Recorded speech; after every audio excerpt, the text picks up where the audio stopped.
Hello, আসসালামু আলাইকুম। আমি ফিরোজা রহমান টুম্পা। আশা করছি সবাই ভালো আছেন। আমিও খুব ভালো আছি, আলহামদুলিল্লাহ। আজকে এই ভিডিওটা শুরু করা হচ্ছে সেই জন্য যাতে আপনারা আমার জার্নিটা সম্পর্কে জানতে পারেন, আমি কিভাবে বাংলাদেশ থেকে জার্মানিতে আসলাম। তো আমি ফ্যামিলি রিউনিয়ন ভিসার মাধ্যমে জার্মানিতে এসেছি। আমার হাজব্যান্ড একজন স্টুডেন্ট, জার্মানিতে সে পড়াশোনা করছে, পাসাও ইউনিভার্সিটিতে মাস্টার্স করছে। উনি কম্পিউটার সায়েন্সের স্টুডেন্ট। সো সেই থ্রুতেই আমার জার্মানিতে আসা। তো উনি আমাকে জার্মানিতে নিয়ে আসার ডিসিশনটা নেন হচ্ছে 2019-এ ডিসেম্বরের শেষ দিকে। যে বাংলাদেশের জার্মান এম্বাসির রিকোয়ারমেন্ট অনুযায়ী আমার জার্মান ল্যাঙ্গুয়েজ আইনস লাগবে যদি আমি ভিসা পেতে চাই। তো আমরা তখন খোঁজ খবর নেওয়া শুরু করলাম। আমি আগে থেকেই জানতাম যে জার্মান ল্যাঙ্গুয়েজ আইনস পরীক্ষা দিতে হয় গোয়েতে ইনস্টিটিউট থেকে ঢাকায়। তো আমরা তখন খোঁজ খবর নেওয়া শুরু করলাম। আমি এর মধ্যে হচ্ছে যে আইনসের প্রিপারেশান নেওয়া শুরু করেছিলাম। তো প্রিপারেশান নিলে তো হবে না, আমাকে পরীক্ষাটাও দিতে হবে, পাশও করতে হবে, সেই সার্টিফিকেটটা এম্বাসিতে সাবমিট করতে হবে। তো আমরা যখন খোঁজখবর নিলাম, আমরা আসলে আগে আমার এই সম্পর্কে কোনো আইডিয়াই ছিল না। আমি জানতামই না যে আইনস পরীক্ষা মানে প্রতি 3 মাস পরে পরে হয়। রেজিস্ট্রেশনটাও এরকম 3 মাস পরে পরে হয়। তো আমি যখন খবর নিলাম, ডিসেম্বরের দিকে খবর নিতে গেলাম, তখন দেখি যে অলরেডি মানে গত নভেম্বরের শেষের দিকে একটা সেশনের আইনসি রেজিস্ট্রেশন হয়ে গিয়েছে। তো আমি আবার খবর নিলাম যে আসলে নেক্সট রেজিস্ট্রেশন কবে হবে। তো আমি ফেব্রুয়ারি 1st দিকে জানতে পারলাম গোয়েতে ইনস্টিটিউটে ফোন দিয়ে যে ফেব্রুয়ারির 25 তারিখ বা 20 তারিখের দিকে উনি আমাকে এটাই বলেছিল, গোয়েতে ইনস্টিটিউট থেকে এটাই বলা হয়েছিল যাতে আমি 20-22 তারিখ আরেকটা খবর নিই ফেব্রুয়ারির। তো সেই কথা অনুযায়ী আমি 20-22 তারিখে একটা আবার খবর দিলাম। খবর নেওয়ার পরে জানতে পারলাম যে হ্যাঁ, 25 তারিখ একটা রেজিস্ট্রেশন আছে, আইনস পরীক্ষার রেজিস্ট্রেশন করতে পারবো। তো সেই মোতাবেক আমি আইনসের রেজিস্ট্রেশন করে আসি ঢাকা থেকে। এরপরে পালা হচ্ছে যে আমরা ক্যালকুলেশন করে এরপরে অ্যাপয়েন্টমেন্ট নেওয়ার পালা এম্বাসি থেকে। তো তখন অ্যাপয়েন্টমেন্টের এরকম একটা পরিস্থিতি ছিল, অ্যাপয়েন্টমেন্ট আসলে তখন পাওয়া যাচ্ছিল না। মানে খুবই অ্যাপয়েন্টমেন্টের জন্য অনেক কষ্ট করতে হচ্ছে, এরকম অবস্থা। অনেকেই দেখছি যে 3-4 মাস ধরে অপেক্ষাই করছেন অ্যাপয়েন্টমেন্টের জন্য। তো আমরা দুজনেই দুই জায়গা থেকে, আমার হাজব্যান্ড জার্মানি থেকে, আমি বাংলাদেশ থেকে, মানে সারাদিনই মানে মোটামুটি উৎপেতে থাকতাম যে আসলে কখন নতুন অ্যাপয়েন্টমেন্ট ছাড়বে বা কখন পিক করতে পারবো, এরকম একটা অবস্থা। তো ফেব্রুয়ারির লাস্টের দিকে আমরা একটা অ্যাপয়েন্টমেন্ট পাই, সেটা হচ্ছে যে মের 3 তারিখে। এর আগেও কয়েকটা অ্যাপয়েন্টমেন্ট আমরা পেয়েছি, কিন্তু আসলে জার্মান ল্যাঙ্গুয়েজের সার্টিফিকেট পরীক্ষা কবে হবে, সার্টিফিকেট সেই মানে এগুলো ক্যালকুলেট করে যে মনে হলো যে এই সময়ের মধ্যে আমাদের সার্টিফিকেটটা আমরা হাতে পাবো, দেন আমরা অ্যাপ্লাই করতে পারবো। যদিও মানে এরকম অনেকের কেস দেখেছি যে জার্মান ল্যাঙ্গুয়েজের সার্টিফিকেটটা ওরা পরে সাবমিট করেছে, কিন্তু আমরা সেটা চাচ্ছিলাম না। তো সেই জন্য আমরা একটু সময় নিই। তো শেষের দিকে আমরা মের 3 তারিখ একটা অ্যাপয়েন্টমেন্ট পাই। তো আমরা সেটা বুক করি। যখন বুক করা হয় সেটা কনফার্মেশন পেয়ে যাই। আর 2019-এর ডিসেম্বর থেকেই যখন আমরা ডিসিশন নিচ্ছিলাম যে আসলে আমি স্পাউস ভিসার জন্য, ফ্যামিলি রিউনিয়ন ভিসার জন্য অ্যাপ্লাই করব, তখনই চীনে কোভিড-19-এর প্রকাশ ঘটে। তো আস্তে আস্তে সেটা মার্চের 8 তারিখে 2020-এ বাংলাদেশেও কোভিড-19-এর রোগী শনাক্ত হয়ে যায়।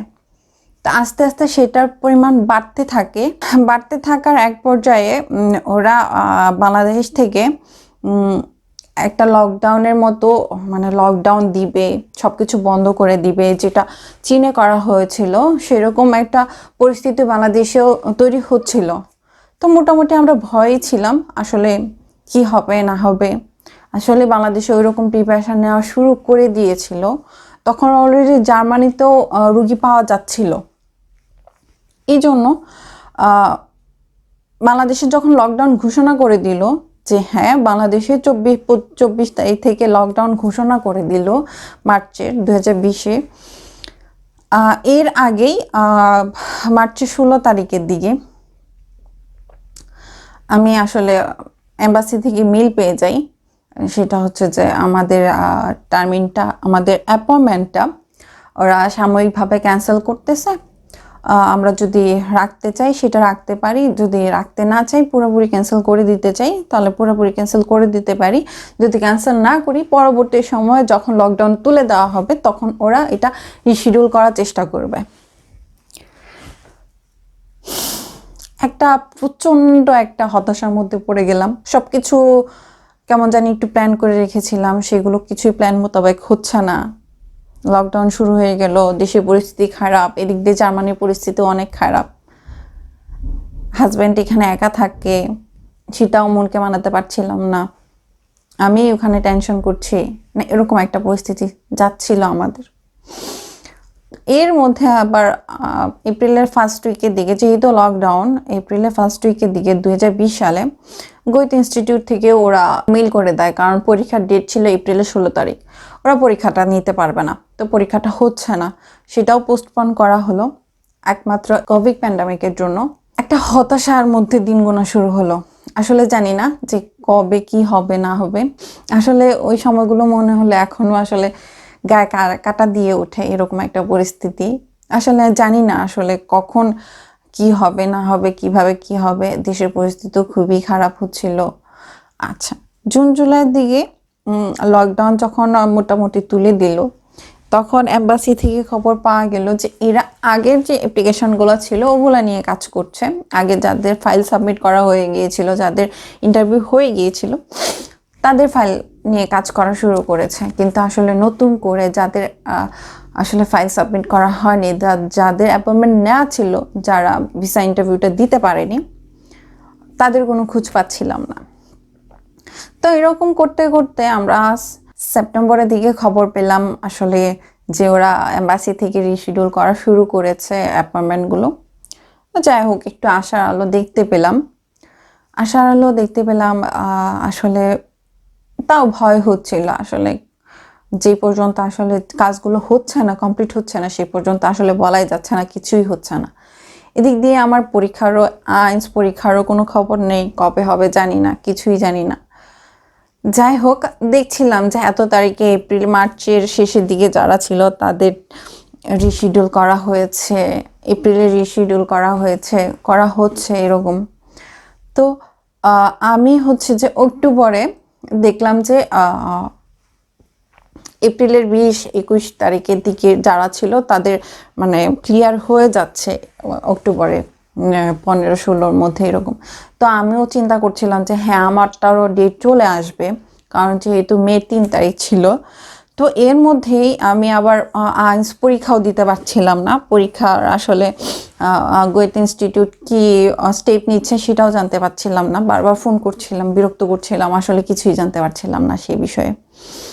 যাই হোক, অক্টোবরের 18 তারিখে আমি এক জায়গা থেকে শুনতে পেলাম যে হ্যাঁ অক্টোবরের 25 তারিখে ওরা আইনসের মানে প্রথম স্টেপে পরীক্ষা নিতে যাচ্ছে। যারা পরীক্ষা দিতে যাচ্ছে ওরা অফার করছে স্টুডেন্টদের যে পরীক্ষা কে দিবে সেই হিসেবে পরীক্ষা নিতে, মানে কয়েকজন হবে দেখে নিতে যাচ্ছে। তো আমি সাথে সাথেই গোয়েত ইনস্টিটিউটে আমি মেল করলাম যে এরকম আমার এই আইডি, আমি আসলে এরকম রেজিস্ট্রেশন করেছিলাম, আমার পরীক্ষা ছিল এপ্রিলের 16 তারিখ, আমি আসলে পরীক্ষাটা কবে দিতে পারবো। তো ওরা আমাকে ফিরতি মেসেজে জানায়, ফিরতি একটা মেল দেয়, মেল দিয়ে জানায় যে আসলে আমি পরীক্ষা দিতে যাচ্ছি কিনা, আমি যদি পরীক্ষা দিতে চাই 4-5টা সিট বাকি আছে, আমি যাতে আমার অ্যাডমিটটা স্ক্যান করে ওদেরকে দিই। তো সাথে সাথেই আমি সেই মেলটা পাওয়ার সাথে সাথেই আমি আমার অ্যাডমিট স্ক্যান করে পাঠিয়ে দিই ওদেরকে। কিন্তু ওদেরকে পাঠিয়ে দেওয়ার পরও ওদেরকে পাঠিয়ে দিই সেটা 19 তারিখের দিকে। ওদেরকে পাঠিয়ে দেওয়ার পরও আমি কোনো আনসার পাই না। তো আমি মোটামুটি একটা হতাশা, কোনো অনিশ্চয়তা, মানে নিশ্চয়তা নেই, অনিশ্চয়তার মধ্যেই আমি 21 তারিখ ঢাকা রওনা হই। বাসা থেকে ঢাকার উদ্দেশ্যে যাই 21 তারিখ, 22 তারিখ যাই, 23 তারিখ যাই, আমার কোনো মেইলের খবর আসে না যে আসলে আমি সিলেক্টেড হয়েছি কিনা, পরীক্ষা দিতে পারবো কিনা। যাই হোক, সেটা আসলে আমি জানতে পারি 24 তারিখে, পরীক্ষার আগের দিন রাতে, রাত বলবো না ঠিক, সেটা হচ্ছে দুপুরের দিকে আমার কনফার্মেশন মেইল আসে যে আমি 25 তারিখ পরীক্ষা দিতে পারবো এবং টাইম শিডিউলটাও আসে। ঠিক আছে, আমি 25 তারিখ পরীক্ষা দিতে যাই। আমার পরীক্ষা শিফট ছিল 2টায়, তো 2টায় আমি পরীক্ষা দিতে যাই। পরীক্ষা আলহামদুলিল্লাহ খুবই ভালো হয়। পরীক্ষা দিয়ে বের হই। পরীক্ষা দিয়ে বের হয়ে আমি যখন ফোন হাতে নিলাম, ফোন হাতে নিয়ে দেখি যে হ্যাঁ, এম্বাসি থেকে মেইল পেয়েছি। কারণ প্যান্ডামিকের পরে যারা রিশিডিউল করছিল, যাদেরকে আসলে এম্বাসি অবশিওর হয়েই অ্যাপয়েন্টমেন্ট দিচ্ছিল, যাদের পুরা কাগজপত্র রেডি আছে তাদেরকেই তারা রিশিডিউল করে দিচ্ছিল, তাদের মানে অ্যাপয়েন্টমেন্টটা রিশিডিউল করছিল। তো সেরকম একটা মেইল পেলাম যে হ্যাঁ, আপনার রিকোয়ারমেন্ট, আমাদের এম্বাসির রিকোয়ারমেন্ট অনুযায়ী যে পেপারগুলো ওরা চায় সেগুলো ওদেরকে পিডিএফ করে পাঠাতে হবে, পিডিএফ একটা ফাইলে পাঠাতে হবে। সেটা আমি 25 তারিখ পাই। পরীক্ষা দিয়ে বের হই আমি ওই মেইলটা পাই। 2020 সালে অক্টোবরের 27 তারিখে আমি আসলে আমার কাগজপত্র যা ছিল, মানে রিকোয়ারমেন্ট অনুযায়ী, এম্বাসি ওয়েবসাইটের রিকোয়ারমেন্ট অনুযায়ী, চেকলিস্ট অনুযায়ী, ভিসা চেকলিস্ট অনুযায়ী আমি প্রতিটা কাগজ পিডিএফ করে ওদেরকে মেইল করে দিই। তো এরপরে শুরু হয় যে আরেকটা যন্ত্রণার, আরেকটা টেনশন। সেই টেনশনটা কীরকম, সেটা হচ্ছে যে আসলে আমি আমার মেইলটা অ্যাকসেপ্ট করলো কি না, আসলে ওরা দেখলো কি না, আসলে আমি ডেট পাবো কি না, এরকম একটা টেনশন। যাই হোক, নভেম্বরের 3 তারিখে আমি এম্বাসি থেকে ফোন পাই যে হ্যাঁ, আপনি এরকম একটা অ্যাপয়েন্টমেন্ট নিয়েছিলেন, আপনার তো এই কাগজ আমরা দেখছি, তো আপনাকে একটা আমরা সরাসরি দেখা করার একটা ডেট দিচ্ছি, অ্যাপয়েন্টমেন্ট দিচ্ছি আবার নতুন করে, আপনি ওই ডেটে আপনার কাগজপত্র নিয়ে চলে আসবেন। আমি আসলে 2020 নভেম্বরের 15 তারিখ গেলাম। তখনও হচ্ছে যে আমার আইএলটিএস জার্মান ল্যাঙ্গুয়েজ আইএলটিএস পরীক্ষার কোনো রেজাল্ট পাইনি, তখনও রেজাল্ট পাবলিশ করা হয়নি।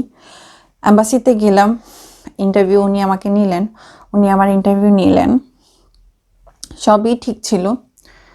কিন্তু আমার হচ্ছে যে আমি যেটা জানতাম না সেটা হচ্ছে আমার হাজব্যান্ডের ভিসা এক্সপায়ার ছিল 2020 ডিসেম্বরের 31 তারিখ।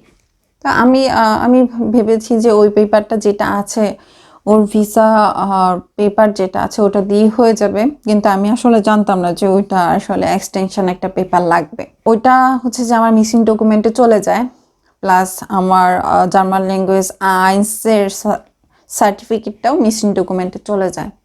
তো ওরা এম্বাসি থেকে আমাকে 2020 ডিসেম্বরের 15 তারিখ পর্যন্ত সময় দেয়, আর নভেম্বরের 20 তারিখ চলে যাচ্ছে, 1 মাসের উপরে হয়ে যাচ্ছে, 1 মাস কাছাকাছি 1 মাস হয়ে যাচ্ছে আমি পরীক্ষা দিয়েছি, আমি রেজাল্ট পাচ্ছি না।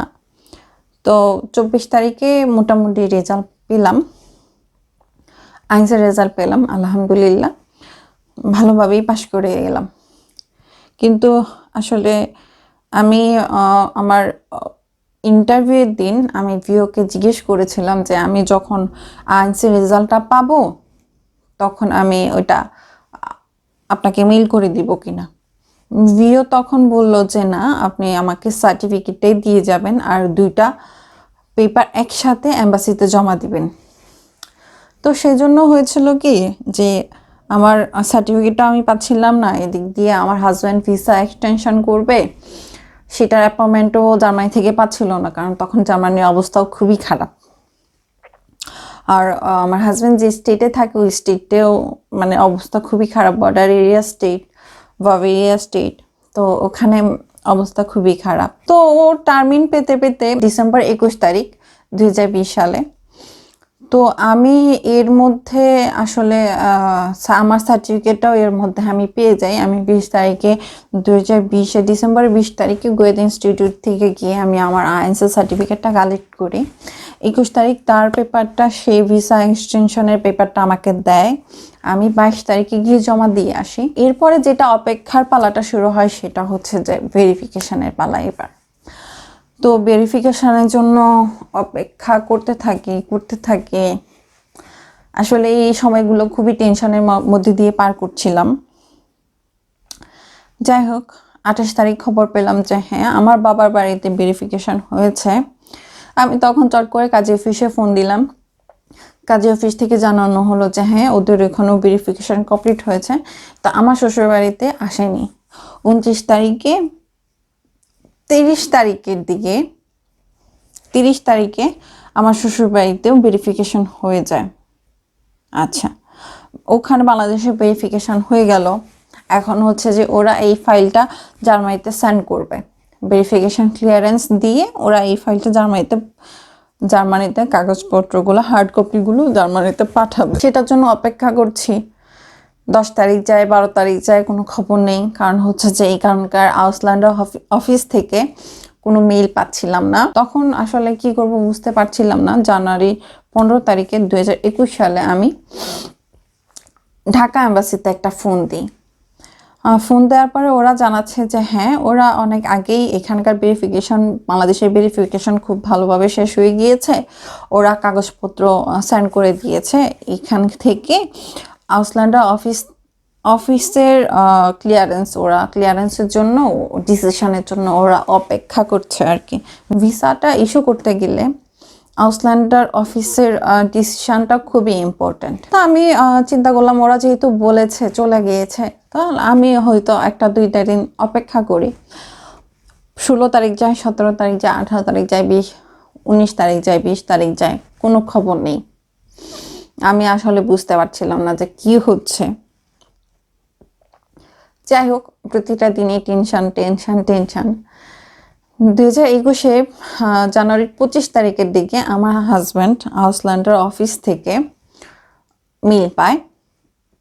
ওর কাছে কিছু কাগজপত্র চায়, সেটা হচ্ছে যে স্যালারি স্টেটমেন্ট চায়, প্লাস হচ্ছে যে আমাকে এখানে যে আনবে সে আমার খরচটা কিভাবে বিয়ার করবে সেটা ক্লিয়ার হতে চায়। আমি ব্লক অ্যাকাউন্টের ব্যাপারে জানতে চায়, এই কাগজগুলো চায়। কিন্তু সেখানে বাদ সাধলো আরেকটা জিনিস, সেটা হচ্ছে যে অন্যান্য স্টেটের আউসল্যান্ডার অফিস থেকে রিকমেন্ড চাচ্ছিল, হয় ওরা ওই কাগজগুলো মেলের মাধ্যমে চাচ্ছিল, নাহলে বলছিল যে ওদের লেটার বক্সে রেখে যেতে। কিন্তু আমার হাজব্যান্ডের বেলায় যেটা হলো বা আমার বেলায় যেটা হলো সেটা হচ্ছে যে ওকে একটা অ্যাপয়েন্টমেন্ট দেওয়া হলো নতুন করে দেখা করার জন্য, ও যাতে আউসল্যান্ডার অফিসে গিয়ে দেখা করে আসতে পারে, সেরকম একটা অ্যাপয়েন্টমেন্ট দেওয়া হলো।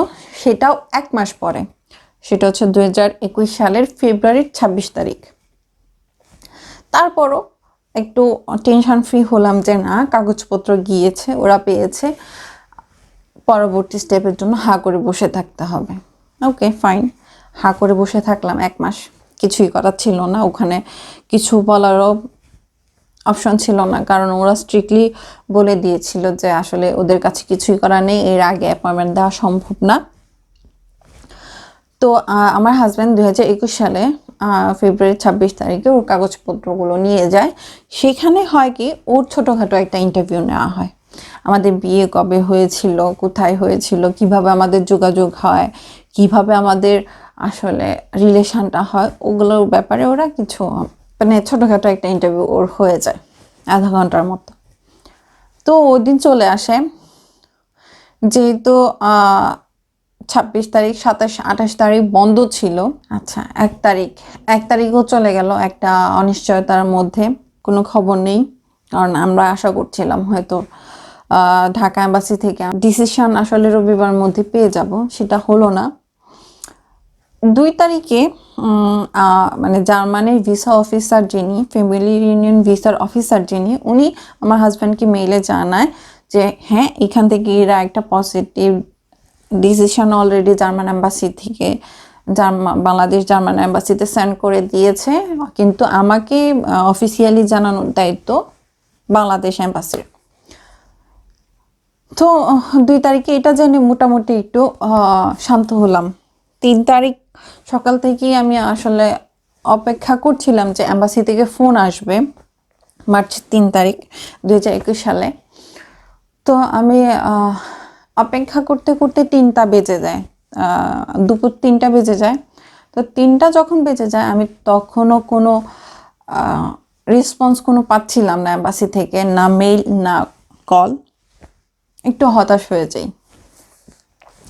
3:30 পর্যন্ত আমি ফোনটা হাতে নিয়ে বসে থাকি যে আসলে ফোন যদি আসে। মজার বিষয়, 3:40 আমি ফোনটা আমার রুমে রেখে আমি একটু সামনে যাই, মানে আমার রুম থেকে একটু বের হই। তখন অস্থিরতাটা নিতে পারছিলাম না। আমি রুম থেকে বের হওয়ার পরেই আমার ফোন আসে। 2বার এম্বাসি থেকে ফোন করে। এর মধ্যে এরা আমাকে ফোনে না পেয়ে আমার আম্মুকে ফোন করে। যাই হোক, আমি তখন রুমে এসে দেখি আম্মুর ফোন বাজতেছে। আম্মু আমার ফোনে ফোন দিচ্ছে। ফোন দেওয়ার সাথে সাথে আম্মু বলতেছে এম্বাসি থেকে তোকে ফোন করেছিল, তোকে না পেয়ে আমাকে ফোন করেছে। আমি সাথে সাথে আবার এম্বাসিকে ফোন দিচ্ছি, ওরা ফোন পিক করছে না। এরকম একটা অবস্থা হয়ে গেল। তারপরে আমি ফোন রাখার 2 মিনিটের মধ্যে এম্বাসি থেকে আবার আসার পরে ওরা আমাকে জিজ্ঞেস করছে যে আসলে আপনি কি জার্মানি যে যাবেন, জার্মানি থেকে কয়দিন থেকে আপনার কি চলে আসার সম্ভাবনা আছে? আপনি যদি চলে আসেন তাহলে আপনাকে আমরা 6 মাসের ভিসা দিব, আর যদি আপনি এক্সটেনশন করতে চান, আপনার ভিসাটার মেয়াদ পরবর্তী সময়ে বাড়িয়ে নিতে চান, তাহলে আপনাকে আমরা 3 মাসের ভিসা দিব। আমি ঠিক আছে, ওকে ফাইন, আপনারা আমাকে আমার 3 মাসের ভিসাটাই ইস্যু করেন। তখন ওরা বললো যে আচ্ছা ঠিক আছে, আপনাকে আমরা একটা অফিসিয়ালি মেল দিচ্ছি ইন্স্যুরেন্সের জন্য, আপনার তো ইন্স্যুরেন্স লাগবে, আমরা সেই মেলটা দিচ্ছি, আপনার মেলের ইনস্ট্রাকশনগুলো ফলো করবেন। তো আমি 3 তারিখ সেই মেলটা পাই। মেলটা পাওয়ার পরে আমার মেলটা পাওয়ার পরে একটু স্বস্তি হলাম। আমি জানালাম, আমার বাড়িতেও জানালাম, আমার শ্বশুর বাড়িতেও জানালাম। আমার প্রিপারেশান শুরু করলাম, এখানে আসতে হবে, এখানে আসার প্রিপারেশানগুলো নেওয়া শুরু করলাম। 7 তারিখে আমি অ্যাম্বাসিতে আমার ইন্স্যুরেন্স জমা দিলাম। 8 তারিখে হচ্ছে যে ওমেন্স ডে বন্ধ, মার্চ 8 তারিখে 2021 সালে ইন্টারন্যাশনাল ওমেন্স ডে বন্ধ ছিল। 9 তারিখে আমি অ্যাম্বাসি থেকে কল পাই। 11 তারিখে, মার্চ মাসের 11 তারিখে 2021 সালে আমি পাসপোর্ট কালেক্ট করতে পারবো। যাই হোক, খুশির দিন চলে আসলো। তো আমি 10 তারিখে আমার শ্বশুরবাড়ি থেকে আমি চলে আসি। চলে আসার পরে আমার 11 তারিখ সকালে আমি অ্যাম্বাসি থেকে আমার পাসপোর্ট, আমার মেইন কাগজপত্র ওরা রেখে দিয়েছিল, সেগুলো ভিসা কালেক্ট করে, যেটা বলে ভিসাটা কালেক্ট করে নিয়ে আসি। আমি টিকিটও করে ফেলেছিলাম। টিকিট করেছিলাম 2021 সালে মার্চের 15 তারিখ, মানে যেটা 14 তারিখ দিবাগত রাত, 15 তারিখ রাত 1টায়, 14 তারিখ দিবাগত রাত। তো আমি আলহামদুলিল্লাহ 14 তারিখ, মার্চের 14 তারিখ 2021 সালে 10টায় আমি 9:30টার মধ্যে আমি এয়ারপোর্টে ঢুকে যাই। 10টায় চেকিং হয়, 10:30 বাজে চেকিং হতে হতে আমার ইমিগ্রেশনের সময় লেগে যায় অনেকটা। কারণ হচ্ছে যে আমার ইমিগ্রেশনের সময় লেগে যায় সময়, কিছুটা সময় লেগে যায়। তারপরে আমি আর বেশি সময় পাইনি, সরাসরি প্লেনে ওঠার জন্য ওরা কল করছিল। যাই হোক, এই হচ্ছে আমার ওভারঅল জার্নি। এখানে আরও কিছু কিছু বিষয় আছে যাদের প্রবলেম হয়, সেই বিষয়গুলো আপনারা যদি আমার থেকে জানতে চান, আমার এক্সপিরিয়েন্স সম্পর্কে জানতে চান, তাহলে আমি যখন এই ভিডিওটা আপলোড করব, আপনারা তখন চাইলে কিছু জানার থাকলে আপনারা কমেন্ট বক্সে আমাকে জানাতে পারেন যে আপনারা এই বিষয়ে জানতে চাচ্ছেন। তখন হয়তো আপনাদেরকে আমি সেই বিষয়ে ইনফরমেশন দিতে পারবো, যেটুকু আমি জানি। আমার জানার বাইরে আমি ইনফরমেশন দিতে পারবো না। এরকমও হতে পারে যে আমি যেটা জানি সেটা ভুল জানি, অন্যজনের এক্সপিরিয়েন্স আরও অন্যরকম হতে পারে। বাট আমি আমার যথাসাধ্য চেষ্টা করব আপনাদেরকে আমার সাথে, আমি যেভাবে যে প্রসেসগুলো ফলো করে এখানে এসেছি, যেই কাজগুলো করে আমি এখানে আসতে পেরেছি, সেগুলো সম্পর্কে আপনাদেরকে জানানোর। আশা করছি আপনাদের ভালো লাগবে। আমার জন্য সবাই দোয়া করবেন, আমার হাজব্যান্ডের জন্য দোয়া করবেন, যাতে আসলে এখানে টিকে থাকতে পারি। এখানের লড়াইটা হচ্ছে টিকে থাকার লড়াই। আমার জন্য আসলেই দোয়া করবেন। সবাই ভালো থাকবেন। আল্লাহ হাফেজ।